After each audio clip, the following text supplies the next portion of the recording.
실제로 올해 증여가 많이 늘고 있다고 합니다. 그래서 그래프를 한번 보시면 2017년을 기준으로 해서 엄청나게 늘고 있죠. 그래서 9%, 10%, 12% 올해 최정점을 찍었네요. 12.5%로 찍었습니다. 비더리치 세무사 김국현입니다. 부동산 가격이 하락하면 증여를 생각해 볼 수 있습니다. 팔기는 좀 아까우니까요. 만약에 아파트 가격이 내리고 있으면 증여세 측면에서는 유리한 점도 있습니다. 내야 되는 증여세가 좀 적어지니까요. 그런데 기왕에 증여를 하려고 하면 올해가 좀 더 유리합니다. 유리한 이유가 3개나 있습니다. 그래서 한 가지씩 설명드리겠습니다.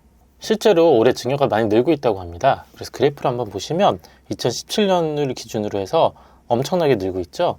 그래서 9%, 10%, 12% 올해 최정점을 찍었네요. 12.5%로 찍었습니다. 이렇게 갑자기 급격하게 는 이유는 양도세 중과 때문에 팔면 세금이 너무 많이 나오니까 자녀들한테 증여를 하자, 그런 의미가 좀 많았습니다. 그래서 해마다 증여가 좀 많이 늘고 있고요. 올해도 비슷합니다. 그런데 증여를 하려고 하면 내년보다 올해가 훨씬 더 좋습니다. 첫 번째 이유로 2월과세 규정이 좀 바뀝니다.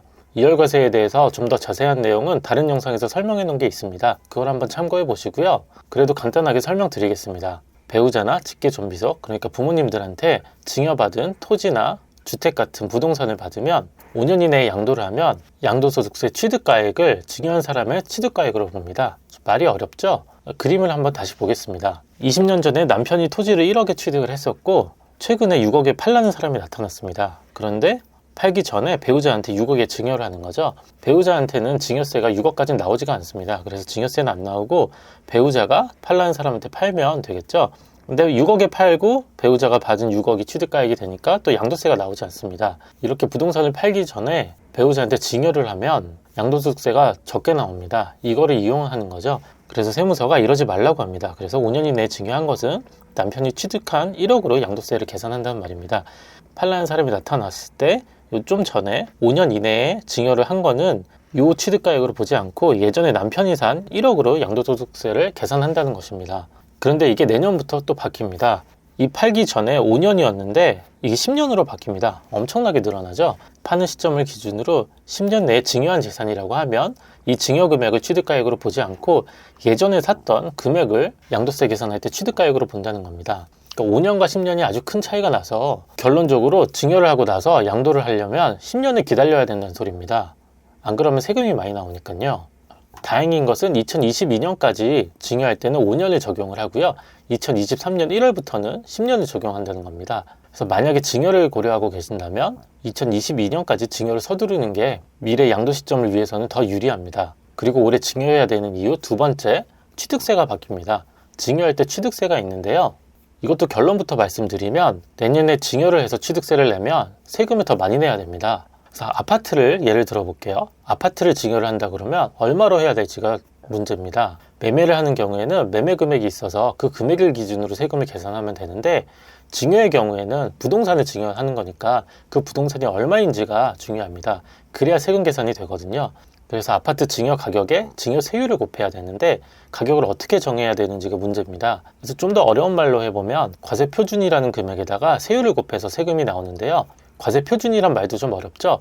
과세표준인데 세금을 부과하는 표준 금액입니다.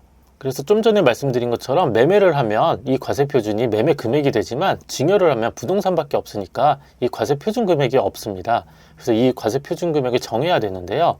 현재 세법에서는 부동산을 증여할 때 2022년까지 토지는 개별 공시지가, 주택의 경우에는 공동주택 가격으로 또는 개별 주택 가격을 취득세 과세표준을 기준으로 합니다. 용도도 다 제각각이어서 더 헷갈리네요. 그런데 2023년부터 이 금액이 또 바뀔 예정입니다. 2023년부터 증여를 하는 경우에는 시가인정액이라는 새로운 개념을 갖고 왔습니다. 시가인정액을 증여할 때 취득세 과세표준 금액으로 하겠다는 거죠.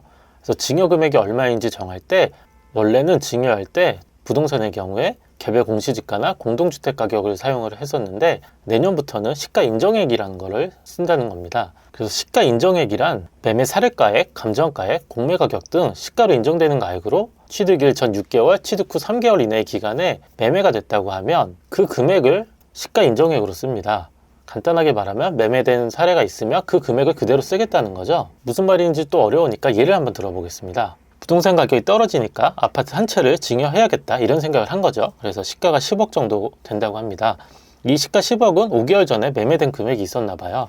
지금 현재 2022년까지는 이 매매된 10억이 있더라도 공동주택 가격 보통 한 60%에서 70% 정도 되거든요. 70% 정도 돼서 7억이라고 하면 7억에 3.5% 증여세 취득세율 곱하면 2,450만 원이 나오고요. 이 똑같은 사항인데 내년에 증여를 하게 된다고 하면 시가 인정액 요 10억을 갖다 씁니다. 요 5개월 전에 매매한 이 시가 10억을 그대로 갖다 쓰고 여기에 증여세 세율 3.5%를 곱하면 3,500만 원이 나옵니다.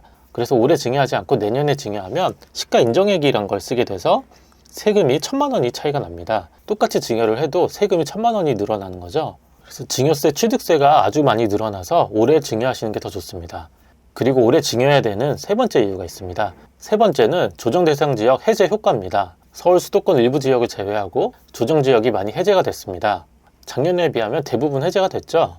이 효과는 세법이 개정돼서 좋아졌다기보다는 조정대상 지역이었다가 조정대상이 해제가 되면서 각종 세금 중과를 피하게 됐습니다.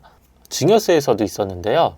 조정대상 지역의 주택을 증여하는 경우 증여 취득세가 12%입니다. 엄청나게 높죠? 일반적인 세율이 3.5%인 것에 비하면 12%면 엄청나게 높습니다.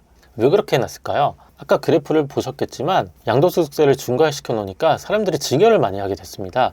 그럼 시장에 주택이 많이 나오지 않아서 정부에서는 증여하지 말고 주택 매물을 늘려야 되는데 자꾸 사람들이 증여하니까 증여 취득세를 또 올려놓은 겁니다. 그래서 결국에 시장에 주택이 좀 많이 나오도록 해서 아파트 가격을 안정시키려고 했던 거죠.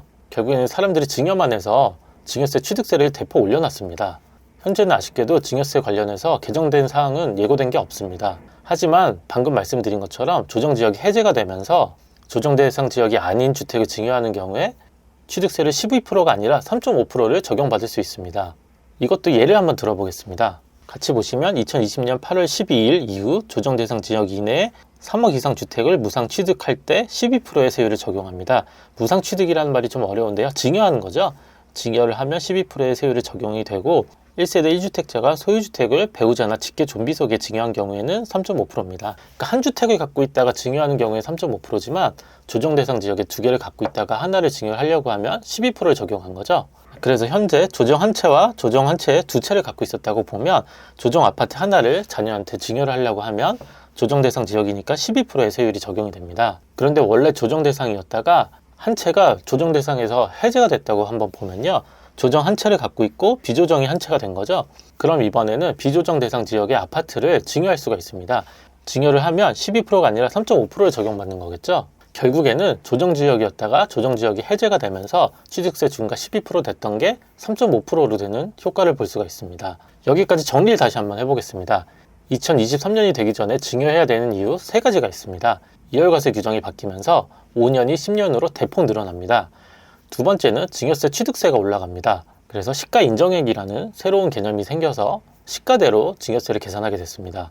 세 번째는 조정대상 지역이어서 12% 증여세 취득세가 좀 부담스러워서 증여를 못했었는데 조정대상 지역이 해제가 되면서 취득세 3.5%로 증여를 할 수가 있습니다. 증여할 때 한 가지 더 주의하셔야 되는데요. 증여세는 증여를 받는 사람이 내는 세금입니다. 그래서 자녀에게 증여를 한다 그러면 자녀가 꼭 내야 됩니다. 이것도 세무서가 확인을 합니다. 앞으로 증여 계획이 있으시다면 올해 한번 고려해 보시고요. 고려하시기 전에 꼭 증여 전문 세무사한테 증여세 상담 미리 받아보시고 결정하셔야 됩니다. 친한 세무사 없으시면 저한테 연락 주셔도 좋습니다. 증여 계획이 있다면 오늘 말씀드린 이 세 가지 기억하시고 한번 계획 짜보시기 바랍니다. 구독과 좋아요, 알림 설정도 해주세요.